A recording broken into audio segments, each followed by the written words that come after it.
find it.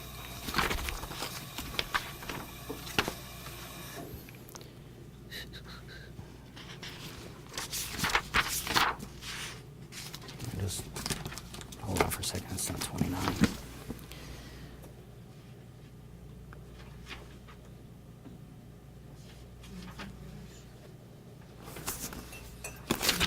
It's chapter 25. Okay, chapter 25. Chapter 25 is children and youth in sustainable development. Now, in order to advance something so encompassing like this, it's my opinion that you have to educate the children about what sustainable development is. So they need to have all the countries agree to implement programs designed for children, schools, and youth to get them more involved in sustainable development, or what the overall central planning idea is here. And it says here under Agenda 21, Chapter 25, advancing the role of youth and actively involving them in the protection of the environment and the promotion of economic and social development. Each country should, in consultation with its youth communities, establish a process to promote dialogue between the youth community and government at all levels, to establish mechanisms that permit youth access to information and provide them with the opportunity to present their perspectives on government decisions, including the implementation of Agenda 21. Each country and the United Nations should support the promotion and creation of mechanisms to involve youth representation in all United Nations processes. They should also ensure access for all youths to all types of education, whenever appropriate, providing alternative learning structures.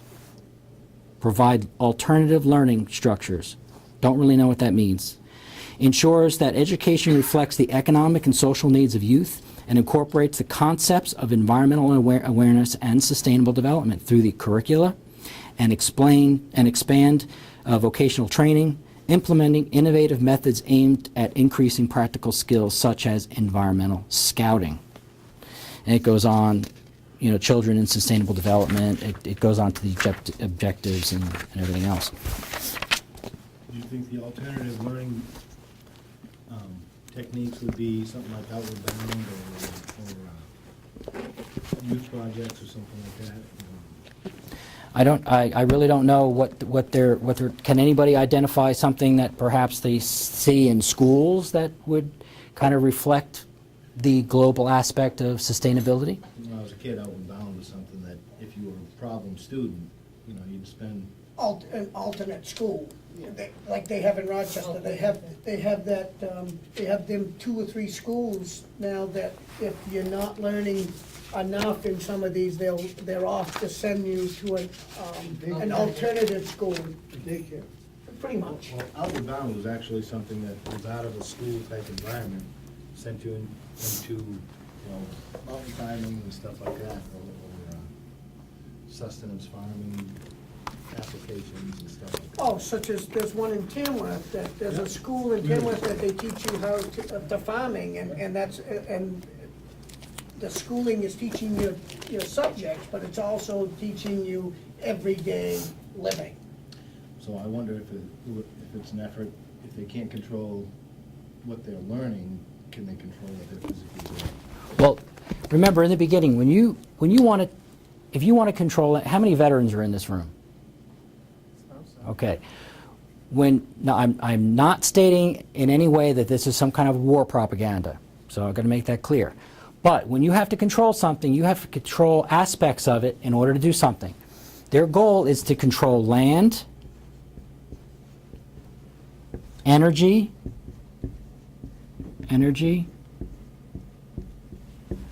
water,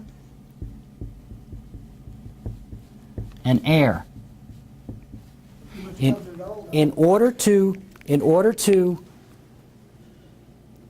have sustainable development and control the environment, reduce population, change consumption patterns, basically do every chapter in there, you have to control the land, planning. You have to control energy. Through the planning, you're doing the same thing.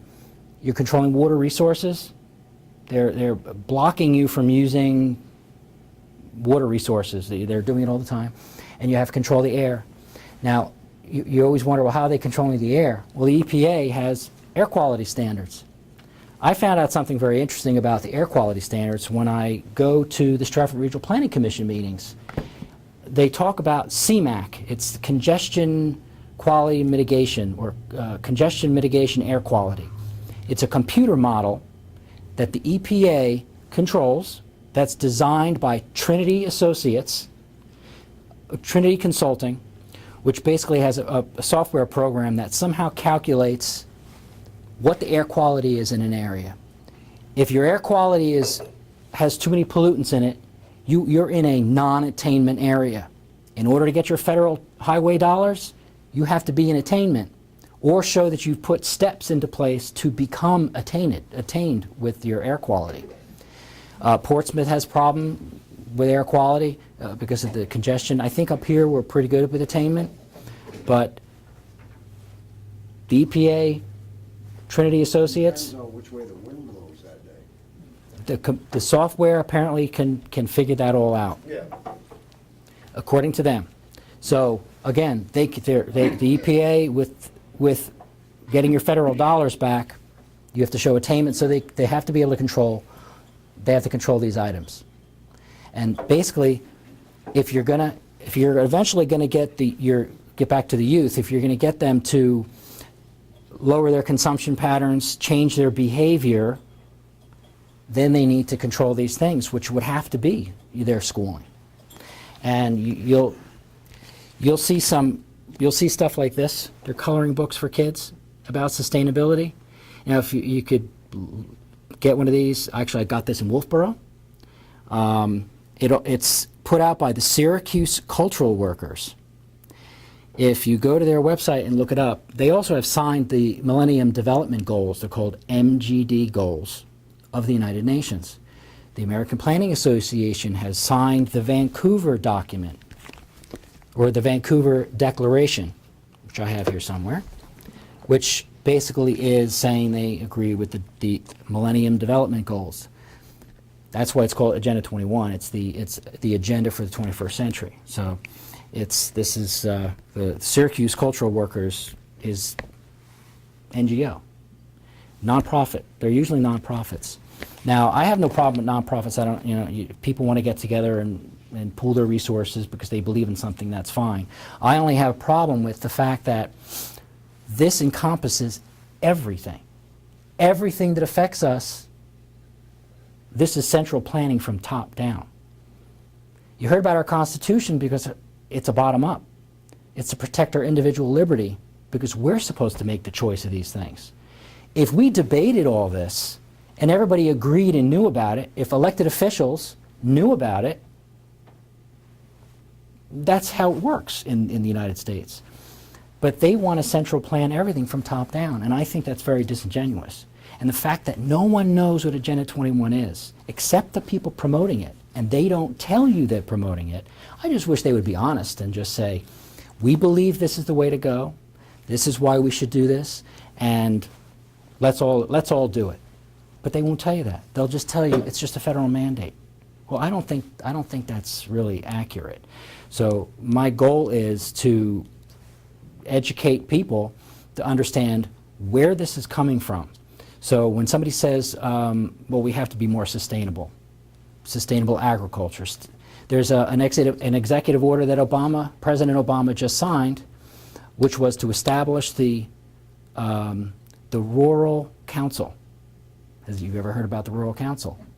See, nobody's heard about this stuff. This helps the federal government leverage influence on local farmers. Now, this is this area. I talk to local farmers around here and ask them, do you know what the Rural Council is? There's like, no, and they're not coming on my land. But they will. Because if you need money from the federal government for a program, for any help you need or whatever, you're going to have to follow the rules in order to get that money. The Convention on Biological Diversity. This is Chapter 15 of the United Nations. This actual document you're looking at right now is the actual document that was brought to the floor of the Senate in 1992 when the Convention on Biological Diversity tried to get pushed through the Senate. They tried to do it the last minute, which is usually how they do it. But Senator Hutchinson brought this in and informed the Senate that this is an affront on private property, and there's no way to enforce this in the United States. Other countries, they use eminent domain. In Canada, they can just basically, well, since nobody owns land in Canada because it's all leased to the Queen, to the Crown, they, eminent domain, just take it, set it aside, and create wildlife corridors. The Convention on Biological Diversity, basically what they want to do is they want to, in order to reduce population, they want to create 3 zones: a red zone, a yellow zone, and a green zone. The red zones, you're not allowed in them. They're completely locked away from all activity, and they're interconnected to create the wildlife corridors so wildlife can move to and from. And the yellow zones are just buffer zones. They're highly regulated use, like you may be able to fish on them or hunt on them or something like that. Sounds familiar to the Union Meadows land, which is 121 acres. And then you have the green zones. The green zones are where people are allowed to live. You've also probably heard of a term called sustainable communities. Well, sustainable communities, again, is from Agenda 21. It's implemented through the executive orders and the President's Council on Sustainable Development to keep people in those green areas. So,